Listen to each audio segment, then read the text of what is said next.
What else you want to know, Jen? I already told you I was raised in an orphanage.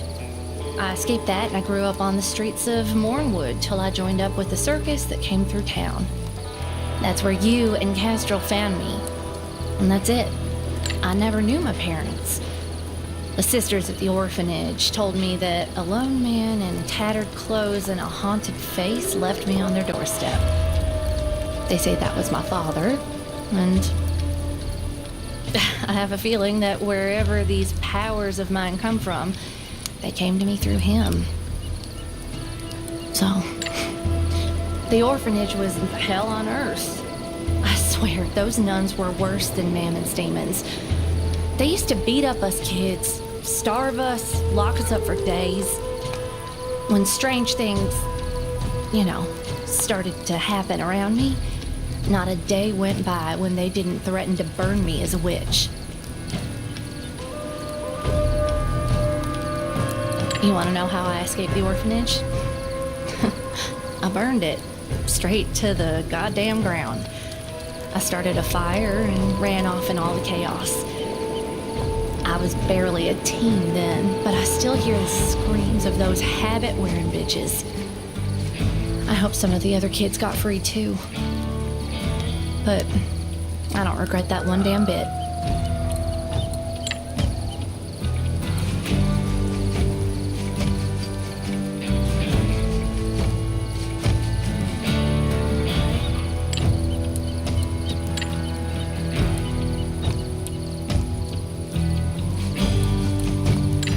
I jumped out the window at the same moment when you and Flynn vanished. Landed in a pile of snow. After I dug myself out, a rider in the distance saw me staggering around. Instead of helping me, took off. Came back later with a whole mob of men.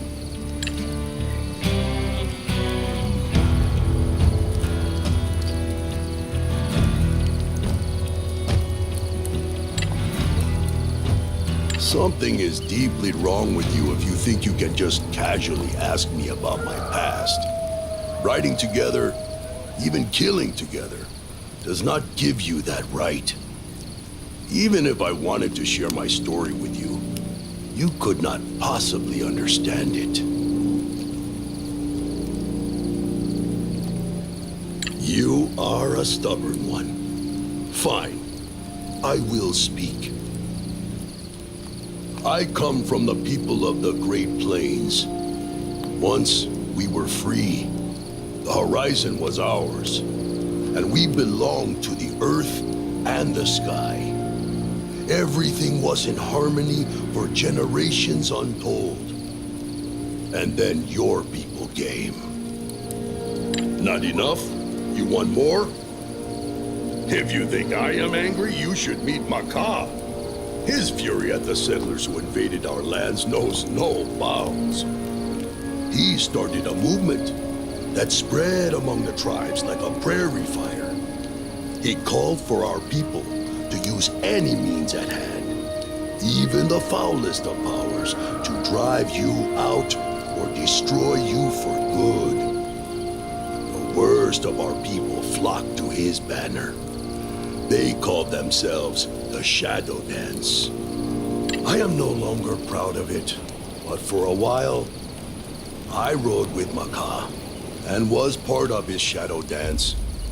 I bled for him, I killed for him, and when he asked me to do something unspeakable, I was all too eager to sacrifice my honor for him.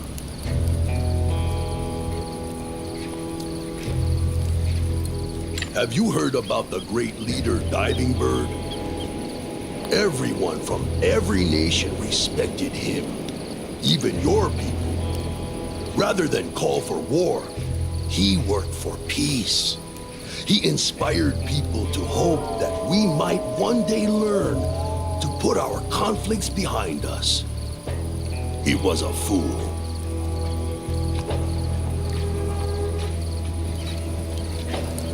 As I said, Diving Bird was a fool.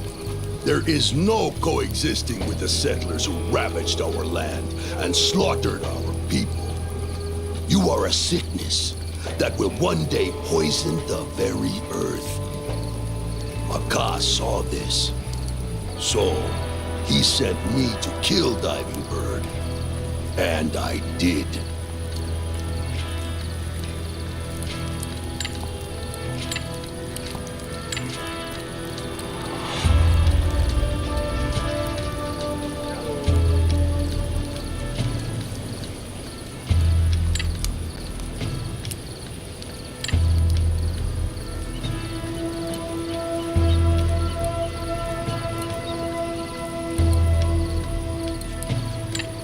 Back in my breathing days, folks called me Old Man Bill.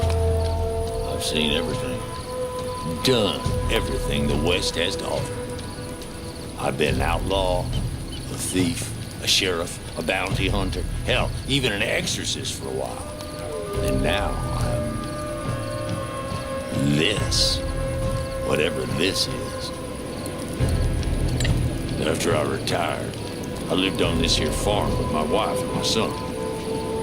For the longest period of my life, I found peace. But it didn't last. One day, an old enemy of mine showed up at my door, determined to cross me off his list of debts to be paid. I killed 7 of his men before the last 3 wrestled me down and held me tight. Then he drew his gun and put me down like a dog.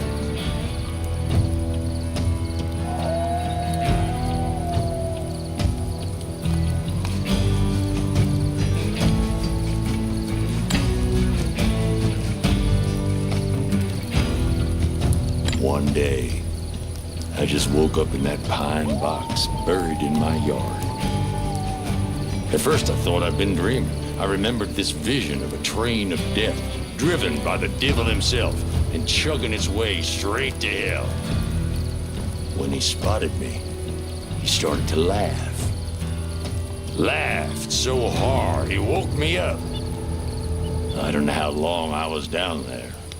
An hour, a day, a week. The next thing I remember was the sounds of shovels, of you digging, and then I broke through.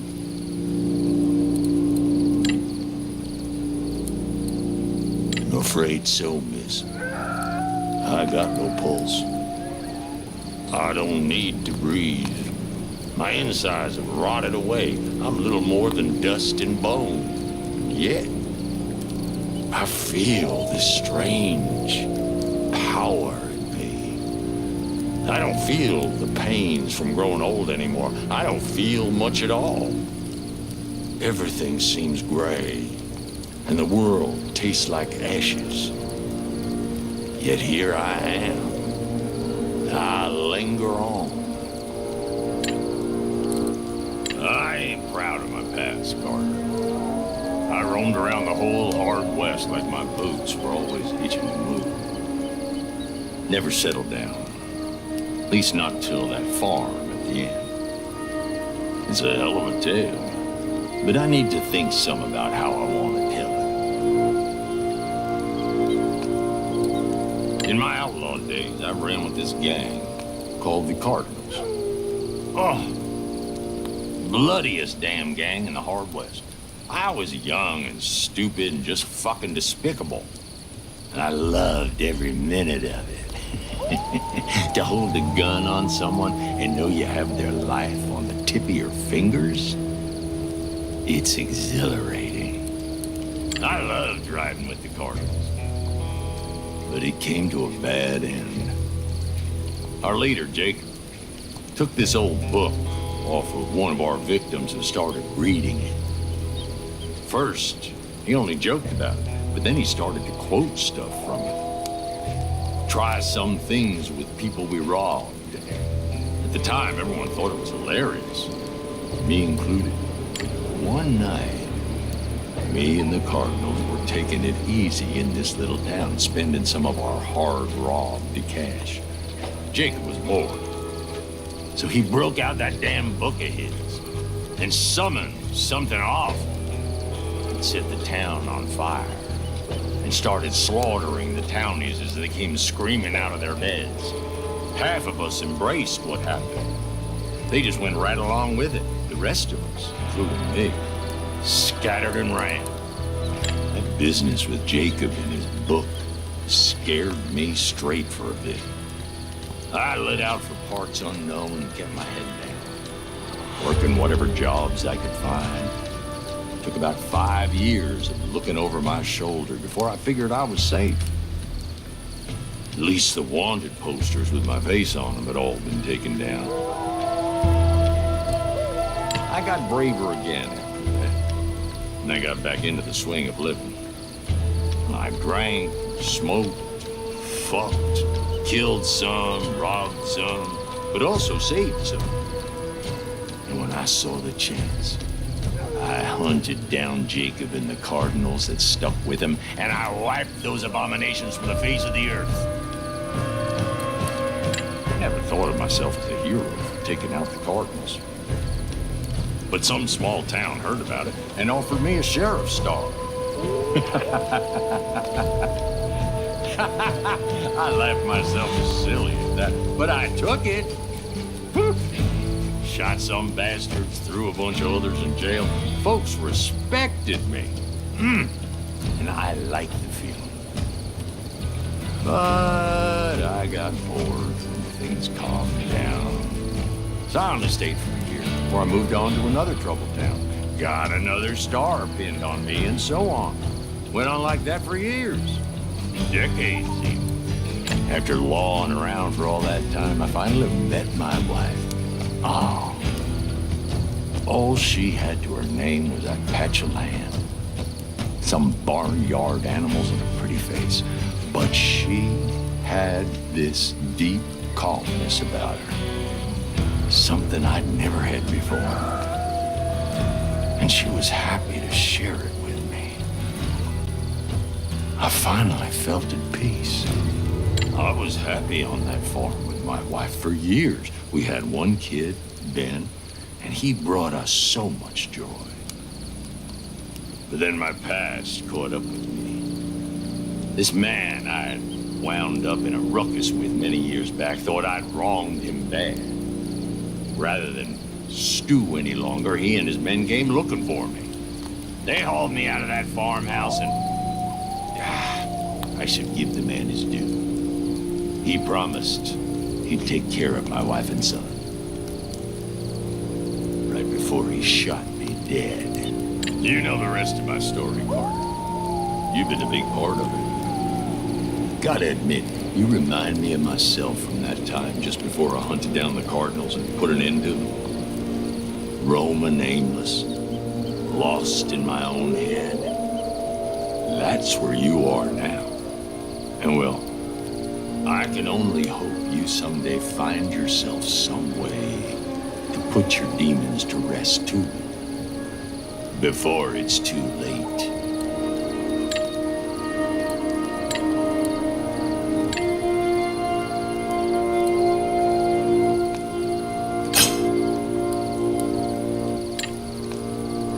I come from the northwest coast, where my people hunted whales and deer. We were prosperous and peaceful, and rarely had any trouble with any settlers. But that was before the Elkrut massacre. One of your wealthy men became interested in our land, rich in trees and pelts. He tricked the local settlers and the army soldiers at a nearby fort into turning against us, providing false proof of our supposed crimes against them. He also bribed a man from another tribe, Singing Fish, to live among us and sow trouble. Remember that wealthy trader I was talking about? He kept plotting against us for years. In the end, violence broke out. My people clashed with countless soldiers and settlers. Over 1,000 people died, including most of my family. How did I survive the battle that slaughtered my family?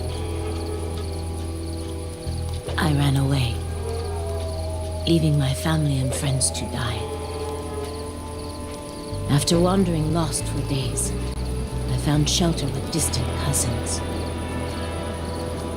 I was only 10 years old then, and I still remember the smell of blood and gunpowder filling the air.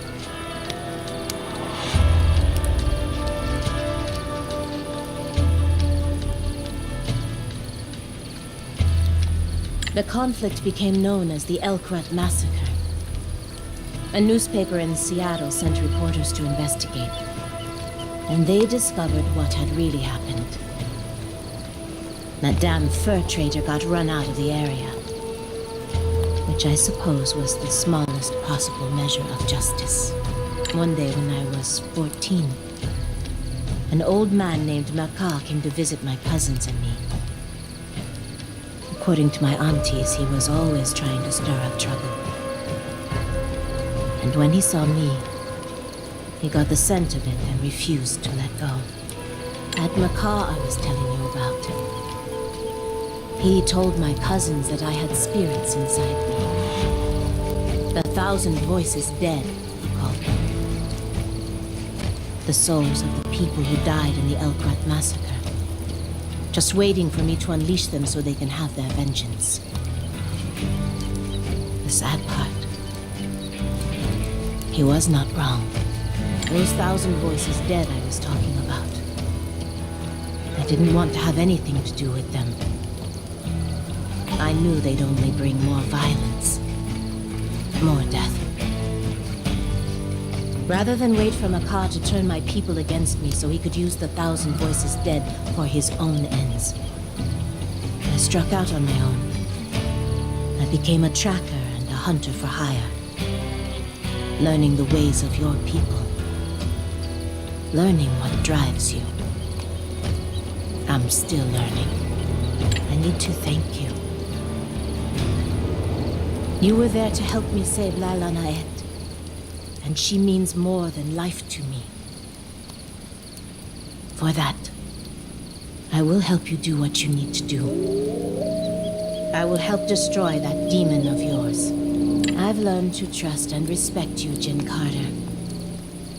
And those are two things I do not do lightly. There is truth and justice within you, even if you try to deny it. Do yourself a favor. Flow with the river.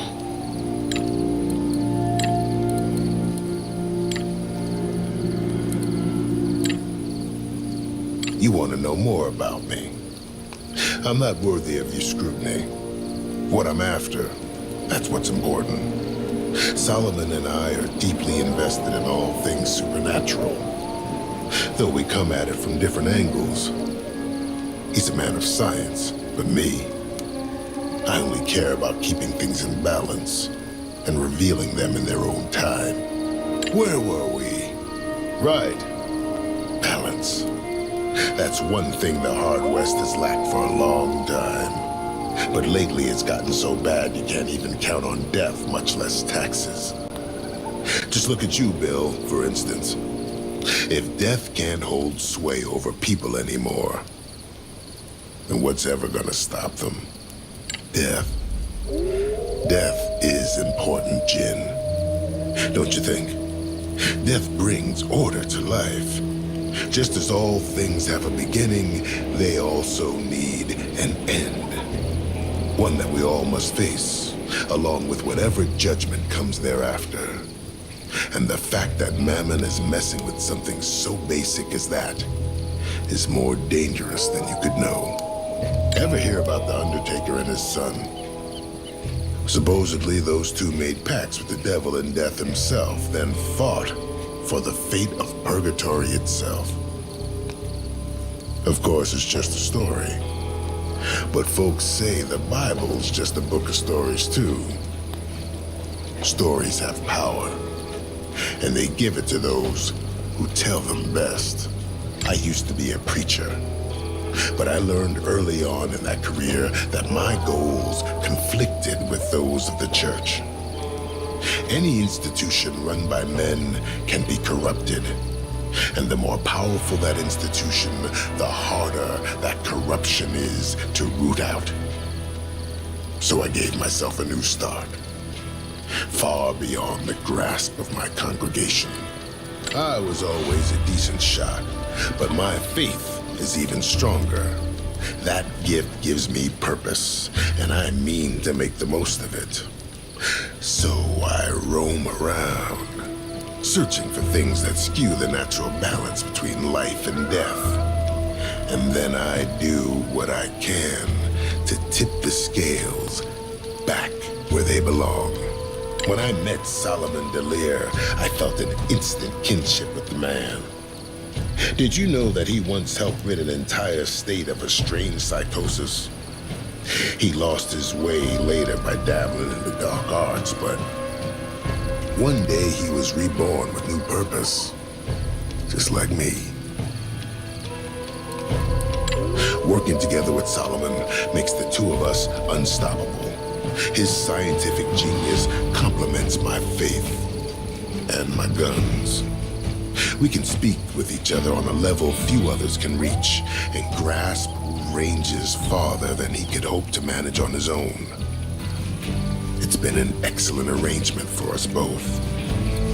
This might strike you as strange, but I think of death as a trusted friend. Stranger yet, I think you're a champion of death too. Since we met, how many creatures have you sent to their just reward? You are doing death's work, Mr. Carter. And you do it damn well. You have a good heart, Mr. Carter. And I'm honored to call you friend. You might think your motives are only selfish, but that doesn't mean they don't align with the greater good. After we finish this business with Mammon, I'd like to ride with you a bit further if you don't mind. This world still has plenty of riddles, and you're just the man to help solve them.